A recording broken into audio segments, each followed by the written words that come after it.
So if you are adding decimals, all you have to do is line up the decimals and then add, and the decimal stays straight in a line.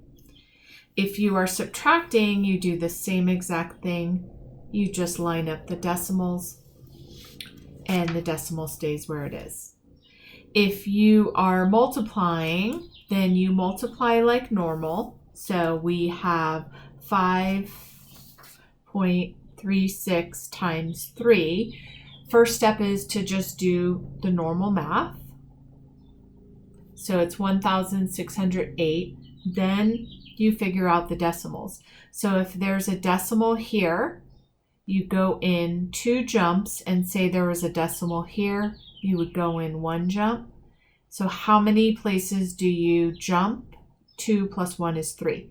So you put the decimal at the back of the number and you jump in 1, 2, 3. So the answer is 1608, and the decimal goes right here. I would rewrite it because your teacher won't know if this is the decimal or this is the decimal. Does that make sense to you? Yeah. Okay, so if we're dividing decimals, then you're going to do the normal thing you would do for division, and you're going to get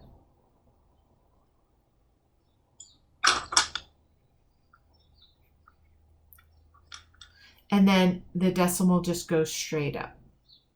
So it's 1.17. This is the one that we just went over.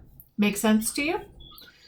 Yeah, kind of. Okay, if we have a divisor with a decimal, this is the divisor right here, we can't do anything until we clear this decimal out. So to clear the decimal out, you move it to the back. How many jumps did this take to get my decimal to the back? It took 1. So then I move this one spot. And then this looks too crazy. I don't understand what this means. So I'm going to rewrite the problem without the jumps. So here's just my regular 5. And then I moved this over here. It becomes 58.5. Does that make sense to you, Jalen? Yeah. Okay, now I'm going to do the division just like normal. 5 goes into 5 one time. Bring down the 8. 5 goes into 8 one time. Remainder 3. Then I bring this down. I bring this up here. And then I do my last step. 5 goes into 35. How many times? 7. 7 times 5 is 35. Okay. For area, if we have area of a rectangle, my area is length times width. This is the length. So say the length is 10 and say the width is 5. We're just going to do A equals 10 times 5. A equals 50. Say this was in inches, then we're going to do inches squared. When you're doing area, you always put this 2 right here, and it is called squared, inches squared, or square inches. For perimeter, we're just going to add the sides together. So if the length on this side is 10, then the length on this side is 10. And if the width on this side is 5, then the width on this side is 5. So you just add up all the sides. 10 plus 5 plus 10 plus 5. P equals 15 plus 15 equals 30. And then it's just in plain old inches instead of inches squared.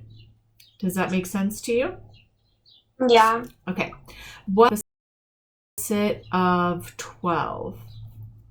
The opposite of 12 is the negative number. So the opposite of 12 is negative 12. And the opposite of negative 50 is the opposite on the number line. So it's positive 50. Does that make sense to you?